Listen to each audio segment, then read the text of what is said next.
আমায় রক্ত দিন, আমি স্বাধীনতা দেব। কথাটার মধ্যে অনেক দাম, অনেক জোশ ছিল। আজকে নেতাজি সুভাষচন্দ্র বসুর 129তম জন্মদিন, আর আজকে সরস্বতী পুজো। দুটো বাঙালির ইভেন্ট একসাথে পড়েছে।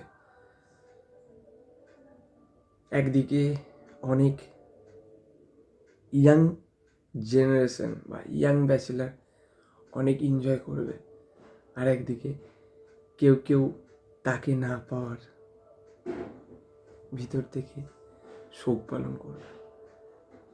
এরকমই একটা মানুষ আমাদের সবার জীবনে ছিল, যে আমাদেরকে স্বাধীনতা দিয়ে গেছে আর শিখিয়ে গেছে জীবনে তোমার খারাপ টাইমে কী করে বাঁচতে হয়।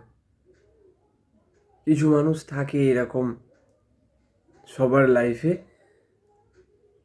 হারিয়ে গিয়েও ভগবানের মতো সবার মনে মনে বেঁচে থাকে। আজ তিনি নেই, কিন্তু আমরা তার কোনো দিন মৃত্যু দিবসটুকু অবধি জানি না। আমরা তার কোনো দিন মৃত্যু দিবসও পালন করি না। তিনি হচ্ছে আমাদের নেতাজি সুভাষচন্দ্র বসু। জয় হিন্দ, বন্দে মাতরম, ভারত মাতা কি জয়। সরস্বতী পুজো উপলক্ষে সবাইকে অনেক অনেক শুভকামনা জানাই। সবাই এনজয় করবেন বুঝে শুনে, নিজের খেয়াল রেখে। আর অনেক ঘটনা আজকে ঘটবে, সেসব নিয়ে মাইন্ডকে আপসেট করাবেন না।